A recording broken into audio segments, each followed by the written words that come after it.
Baik teman-teman, di video kali ini saya akan membahas tentang mengoptimalkan infrastruktur industri perbankan syariah. Di video kali ini teman-teman, saya akan membahas tentang industri perbankan syariah. Berbeda dengan video saya yang sebelumnya yang tentang keuangan perbankan syariah. Kali ini kita akan lebih mendalami tentang industri perbankan syariah teman-teman. Untuk bagaimana sih cara pengoptimalannya? Untuk cara pengoptimalannya teman-teman, saya akan membahaskan kali ini di video ini teman-teman. Jadi untuk teman-teman yang ingin menonton video ini, saya jangan lupa like, komen, dan share. Bagi teman-teman yang suka video ini, jangan lupa like ya teman-teman. Baik, langsung saja saya masuk ke pembahasannya. Pembahasan yang pertama yaitu kita kalau berbicara tentang industri perbankan syariah teman-teman, kita harus kan industri perbankan syariah ini bersifat global dan secara domestik ini teman-teman. Industri perbankan syariah yang bersifat global dan domestik teman-teman terus menunjukkan pertumbuhan yang signifikan. Seiring dengan pertumbuhan ini, tuntutan akan layanan yang cepat, aman, dan efisien teman-teman semakin meningkat untuk dapat bersaing dengan bank konvensional dan pemain finance. Bank syariah tidak punya pilihan selain melakukan optimalisasi infrastruktur secara menyeluruh teman-teman. Mengoptimalisasi infrastruktur ini teman-teman bukan sekedar pemangkasan biaya, melainkan sebuah strategi fundamental untuk meningkatkan efisiensi pengoperasionalan, memperkuat manajemen risiko, dan meningkatkan kepuasan nasabah. Di mana teman-teman, untuk meningkatkan kepuasan nasabah di sini yang semuanya harus berjalan selaras dengan prinsip-prinsip syariah agama Islam yang sudah tercantum dalam Al-Quran ya teman-teman. Di sini teman-teman, infrastruktur dalam konteks ini mencakup tiga pilar utama. Tiga pilar utama ini teman-teman, yang pertama adalah infrastruktur teknologi atau TI, sistem perbankan core, bank syariah, sistem aplikasi, ini digital dan center, dan keamanan cyber teman-teman. Yang kedua adalah infrastruktur fisik. Infrastruktur fisik di sini adalah jaringan kantor, cabang, ATM, dan titik layanan lainnya seperti yang teman-teman lihat di bank-bank syariah Indonesia seperti ATM atau yang lain-lain sebagainya teman. Infrastruktur juga sumber daya manusia atau SDM ini berkompetensi dan keahlian karyawan. Harus memiliki keahlian karyawan yang berkompeten untuk dapat mampu mengelola bank syariah Indonesia. Yaitu komponen inti dari infrastruktur perbankan syariah harus mengoptimaliskan setiap komponen yang saling berkaitan teman-teman. Yang selanjutnya adalah infrastruktur teknologi TI ini memiliki tulang punggung operasional bank syariah. Maksudnya tulang punggung di sini adalah satu induk yang berguna untuk melancarkan bank syariah. Yaitu bank syariah CBS syariah, berbeda dengan bank konvensional lainnya. CBS syariah di sini adalah harus mampu menangani skema akad yang kompleks.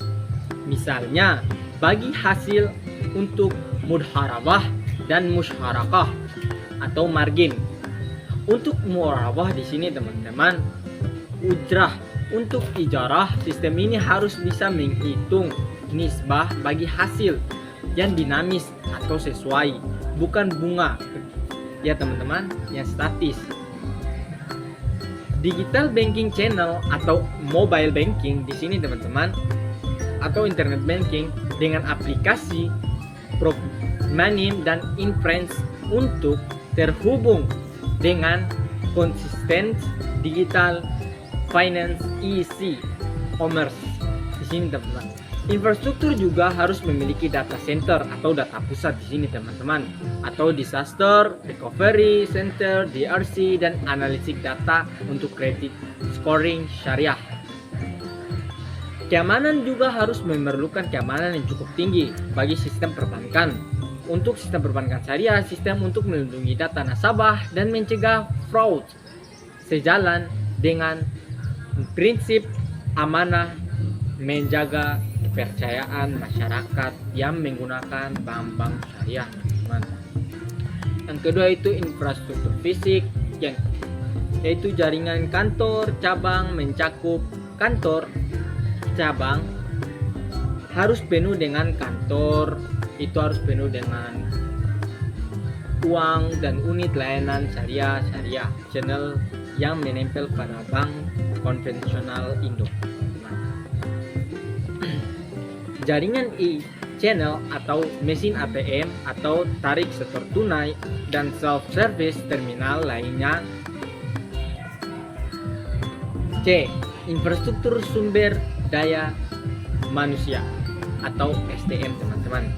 SDM di sini harus berkompetensi atau memiliki keahlian. Misalnya karyawan tidak dituntut paham produk perbankan modern, tetapi karyawan harus dituntut juga wajib menguasai fikih, muamalah, dan prinsip akad syariah untuk dapat menjalankan syariah agama Islam yang baik dan benar, teman-teman. Pelatihan dan sertifikasi program pengembangan untuk memastikan kepatuhan dan kualitas layanan. 3. Harus memiliki strategi optimalis infrastruktur, teman-teman. Optimalisasi infrastruktur di sini, teman-teman, bertujuan untuk menciptakan bank syariah yang agile atau lincah atau efisiensi dan patuh, teman-teman. Syariah dan kompetensi lainnya harus memiliki kompetensi yang tinggi untuk dapat menjalankan bank syariah yang baik dan benar. Optimalisasi infrastruktur TRI harus bertransformasi digital menyeluruh. Prioritas pertama dari Bank Syariah Indonesia adalah mobile first, yaitu mengembangkan aplikasi mobile banking yang tidak sebagai alat transaksi tetapi juga sebagai platform edukasi dan lifestyle yang halal yang sesuai dengan ajaran agama Islam, teman-teman.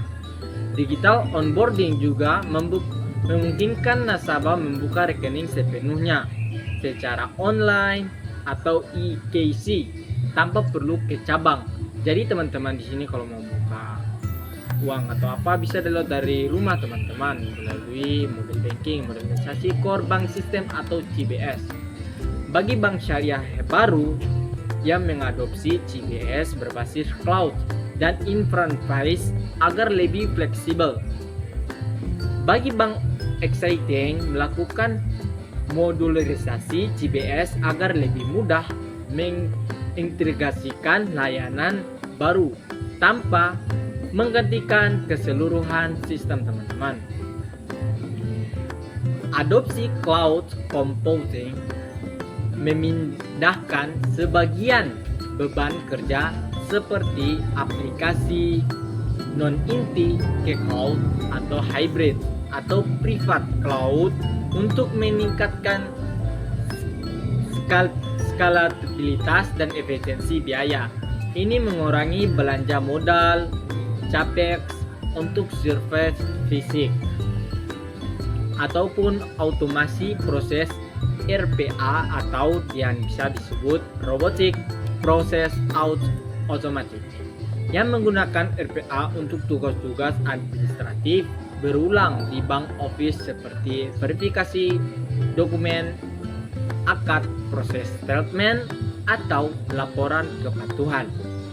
Sehingga SDM dapat berfokus pada layanan yang lebih bernilai tambah sebagai pemanfaatan big data dan AI. Menggunakan AI di sini, teman-teman, atau syariah compliant coding, penilaian kegiatan pembiayaan yang lebih akurat, teman-teman, atau analitik data untuk memahami perilaku nasabah dan menawarkan produk yang sesuai. Misalnya di sini, teman-teman, penawaran KPR syariah di saat yang tepat. Dan selanjutnya adalah mengoptimalisasi infrastruktur dirasionalkan si jaringan kantor cabang dan menganalisis performa setiap cabang, menutup cabang yang tidak produktif.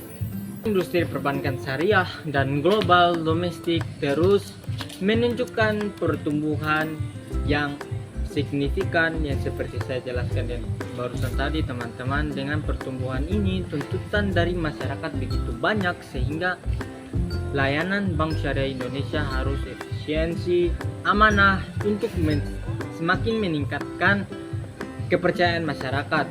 Dengan meningkat kepercayaan masyarakat di sini teman-teman, bank menjadi konsumen aktif bagi teman-teman semua sekalian yang ingin menaruh uang di bank teman-teman. Dalam melakukan optimalisasi infrastruktur secara menyeluruh juga dapat meningkatkan kepercayaan dari masyarakat sehingga masyarakat lebih mempercayai bank syariah dalam menyimpan uangnya.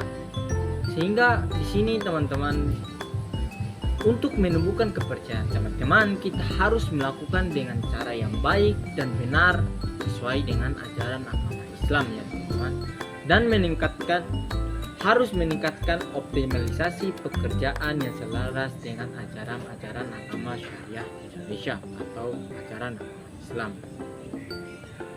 Infrastruktur dalam konteks ini teman-teman juga mencakup 3 pilar utama yang seperti saya jelaskan barusan terkait dengan 3 pilar utama, yaitu teknologi. Teknologi di sini teman-teman juga berperan sangat penting bagi perbankan syariah Indonesia.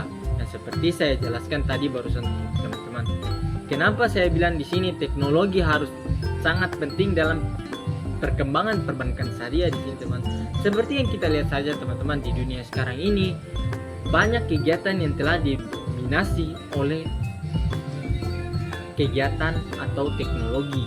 Seperti yang kita ketahui bahwa banyak di sini di dunia ini sudah melakukan perkembangan zaman melalui teknologi. Seperti sekarang kita sudah melihat AI. AI di sini kita harus berjalan seiring perkembangannya zaman teman-teman. Jika kalau kita tidak berjalan dengan prinsip bank syariah, dengan berjalan dengan prinsip perkembangan zaman, maka di sini teman-teman, bank syariah di Indonesia di sini akan termakan ketinggalan zaman, sehingga masyarakat atau khususnya di masyarakat Indonesia ini teman-teman lebih memilih untuk meninggalkan di perbankan syariah karena secara modernisasi bank syariah jauh tertinggal. Sehingga di sini kita harus mengoptimalisasikan ini tentang modernisasi bank syariah Indonesia harus sesuai dengan skema perkembangannya zaman sehingga tidak terjadi hal-hal yang tidak diinginkan oleh masyarakat teman-teman. Yang di selanjutnya teman-teman, kalau kita melihat murabah dan ujarah di sini harus sistem saling menguntungkan, menghitung nisbah bagi hasil yang dinamis atau sama-sama menguntungkan tanpa merugikan satu belah pihak atau pihak yang lain. Sehingga di sini untuk industri perbankan syariah harus benar-benar melalui internet, banking dan aplikasi yang sudah semakin mendominasi zaman-zaman sekarang. Seperti yang kita ketahui dengan zaman-zaman sekarang yang pertumbuhannya semakin pesat, kita harus mengikuti seiring perkembangan zaman ya teman-teman. Dan infrastruktur di sini juga teman-teman harus menemukan data center atau data disaster atau recovery center di aksi dan analitik data untuk kredit scoring syariah. Di sini teman-teman, dengan seiring perkembangan zaman kita harus juga memiliki keamanan yang sangat-sangat dapat melindungi bagi nasabah-nasabah untuk mencegah adanya fraud yang tidak sejalan dengan prinsip agama, sehingga dapat menghilangkan kepercayaan nasabah yang ingin menabung uang di bank ya teman-teman. Yang kedua di sini juga infrastruktur harus saling bertergantungan atau menguntungkan satu sama lain, seperti kantor kas dan unit layanan syariah yang harus saling atau bersinkronisasi antara satu dan yang lain di sana teman. Dan bank konvensional ini harus juga memiliki induk dari jaringan ini berfungsi untuk mengawasi mesin ATM ATM, store tarik, dan self-service terminal lainnya, teman-teman. Infrastruktur sumber daya dapat meningkatkan manusia sebagai sumber daya manusia di sini sebagai berkompetensi ganda, yaitu karyawan tidak hanya dituntut untuk paham produk perbankan modern, tetapi juga harus wajib menguasai fikih, seperti kita jelaskan sebelumnya di materi saya atau yang penjelasan video ini. Tapi sebelumnya harus mengetahui prinsip-prinsip dasar syariah, harus juga memiliki pelatihan dan sertifikasi dan program pengembangan untuk memastikan kepatuhan dan kualitas layanan harus berjalan sesuai dengan prinsip keuangan syariah yang berlandaskan pada agama Islam dan hukum fikih yang ada di dalam Al-Quran. Pengoptimalisan infrastruktur ini bertujuan untuk meningkatkan ego, efisiensi dan kepatuhan atau compliance bagi nasabah-nasabah yang ingin mengkomplain adanya kekurangan dari atau lain sebagainya, teman-teman. Transformasi digital menyeluruh atau untuk prioritas pertama dari mobile first itu pengembangan aplikasi mobile banking, ya teman-teman, yang tidak hanya sebagai alat transaksi tetapi juga sebagai platform edukasi dan lifestyle atau gaya hidup yang halal dan sesuai dengan ajaran agama Islam. Digital onboarding di sini, teman-teman, memungkinkan nasabah untuk membuka rekening sepenuhnya secara online e-KYC tanpa perlu ke cabang untuk mendominasi core banking system. Jadi teman-teman di sini kalau ingin buka tidak perlu pergi ke cabang-cabang bank syariah yang ada di Indonesia, teman-teman. Tapi juga hanya perlu lewat di rumah saja melalui aplikasi. Sudah banyak aplikasi yang disediakan oleh bank-bank syariah Indonesia sehingga pertumbuhan nyaman, ya teman-teman. Bank Exchange juga melakukan modularisasi CBS agar lupa mengintegrasikan layanan seperti saya katakan tadi, lebih membukakan layanan kepada Bank Syariah Indonesia sebagai pengganti keseluruhan sistem yang masih kekurangan. Jadi teman-teman tidak perlu datang lagi nih ke pihak-pihak perbankan, tetapi cukup dari rumah saja dengan menggunakan handphone atau laptop. Teman-teman bisa melakukan industri perbankan saja atau mengecek uang atau sistem lain sebagainya itu. Untuk meningkatkan skema stabilitas dan efisiensi biaya, ini mengurangi belanja modal CAPEX untuk service fisik.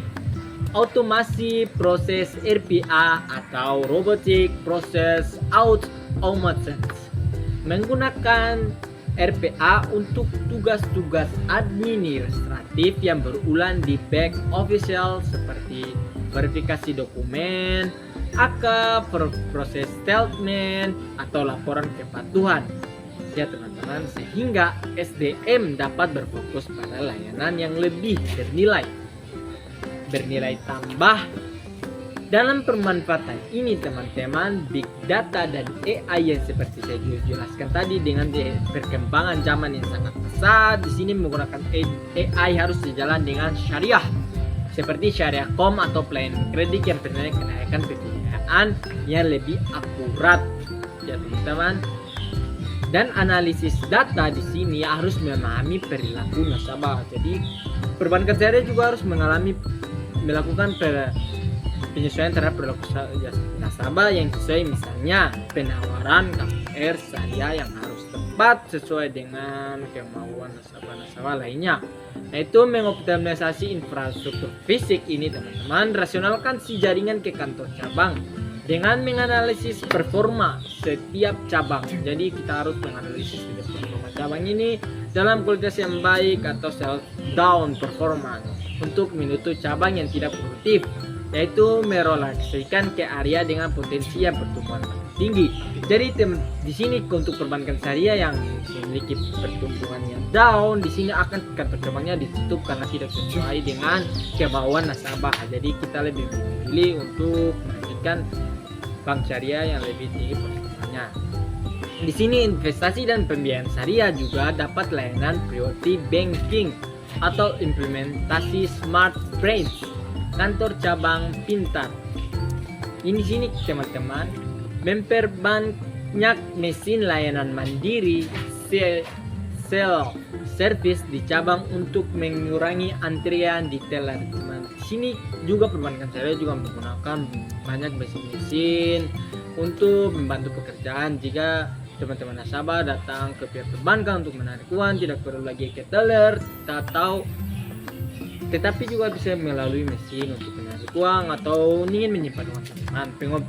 Mengoptimasi layanan syariah dengan cara ini, semakin banyak nasabah yang berminat untuk menyimpan uang dan menabung uang di pihak perbankan syariah. UES yang mengindukkan ke bank konvensional memastikan menggunakan infrastruktur induk ATM atau IT untuk meningkatkan biaya operasional teman. Yang ketiga itu mengoptimalisasi infrastruktur SDM, program digital upskilling atau reskilling di sini untuk melatih karyawan agar mahir menggunakan tools digital baru yang sesuai dengan perkembangan zaman untuk dapat menganalisis data dan memahami proses otomasi. Di sini juga dapat menguatkan kompetensi syariah agama Islam bagi industri perbankan syariah.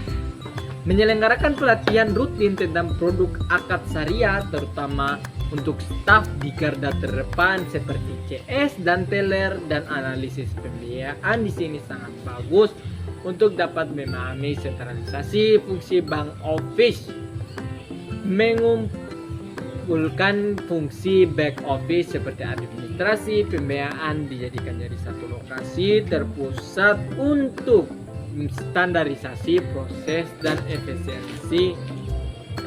Yang kelima, kalau kita berbicara industri perbankan syariah di sini juga memiliki tantangan. Seperti tantangan unik di dalam sini adalah mengoptimalisasi perbankan syariah. Tantangan di sini dalam mengoptimasi di perusahaan syariah memiliki tantangan yang beragam seperti yang lebih kompleks dibandingkan bank konvensional lainnya. Jadi tantangan di sini adalah tentang kepatuhan syariah yang ketat. Dengan tantangan ini menjadi tantangan terbesar adalah untuk memastikan bahwa setiap inovasi atau teknologi dan proses baru, misalnya penggunaan AI atau smart contract, harus lolos kajian Dewan Pengawasan Syariah atau DPS, teman-teman. Ini harus sejalan dengan prinsip syariah ajaran agama Islam. Infrastruktur teknologi harus mampu memisahkan dana dan transaksi secara sempurna. Prinsip tidak boleh tercampur atau keterbatasan sistem warisan atau legacy system. Ini bank UES atau usaha syariah atau bank syariah hasil spin-off harus menggunakan CBS konvensional yang dimodifikasikan seadanya. Sistem ini seringkali kaku, sulit dikembangkan dan tidak mampu menangani sistem akad atau persetujuan antara pihak pertama dan pihak kedua di sini, teman-teman, yang rumit sehingga menghambat inovasi yang dikeluarkan oleh sistem perbankan syariah. Jadi investasi awal yang besar untuk investasi untuk CBS syariah yang mampu platform digital dan keamanan cyber membutuhkan biaya yang sangat besar, sementara market share bank syariah masih relatif kecil dibandingkan konvensional lainnya. Kesenjangan challenge atau talent gap di sini atau talenta yang memiliki pemahaman tentang agama Islam masih sulit menemukan talenta karena memiliki keahlian ganda seperti pemahaman ganda di sini harus memahami tentang teknologi sekaligus mengetahui ilmu fikih muamalah secara mendalam sesuai dengan ajaran Islam. Literasi digital dan syariah nasabah juga harus mengoptimalisasikan digital, harus diimbangi dengan edukasi kepada nasabah agar mereka percaya dan mau beralih menggunakan menggunakan layanan digital Bank Syariah Indonesia. Ya, kesimpulan di sini teman-teman, setelah penjelasan saya yang panjang di sini dapat disimpulkan bahwa mengoptimalisasi infrastruktur perbankan syariah bukanlah proyek sesat, melainkan perjalanan berkelanjutan. Ini adalah keharusan untuk dapat berkembang. Fokusnya tidak hanya pada adopsi teknologi yang terbaru sesuai dengan perkembangan zaman, tetapi juga harus berintegrasi yang harmonis antara teknologi yang canggih sesuai dengan perkembangan zaman yang sudah modern ini teman-teman, yang efisien, SDM yang kompeten harus, dan kepatuhan syariah yang tak tergoyahkan sesuai dengan ajaran agama Islam. Bank syariah yang berhasil adalah mereka yang mampu mentransformasikan infrastrukturnya menjadi fondasi yang kokoh untuk memberikan layanan yang setara atau bahkan lebih dari bank konvensional, dengan tetap memegang teguh nilai-nilai keadilan dan transparansi sesuai prinsip-prinsip syariah agama Islam ya teman-teman. Sekian dari video saya ya teman-teman. Setelah sekian banyak penjelasan yang saya jelaskan, semoga teman-teman suka dan semoga teman-teman dapat memahami penjelasan yang saya berikan ini teman-teman. Jika ada kata yang masih kurang dan pembahasan saya yang masih terbata-bata, karena di sini saya juga masih belajar ya teman-teman. Terima kasih bagi teman-teman yang telah setia untuk menonton video ini ya teman-teman. Jangan lupa like, komen, dan share bagi teman-teman yang telah menonton video ini, dan teman-teman juga harus membagikan teman-teman ya teman-teman kalian supaya lebih memahami tentang apa itu infrastruktur industri perbankan syariah ya teman-teman. Terima kasih ya teman, bye bye.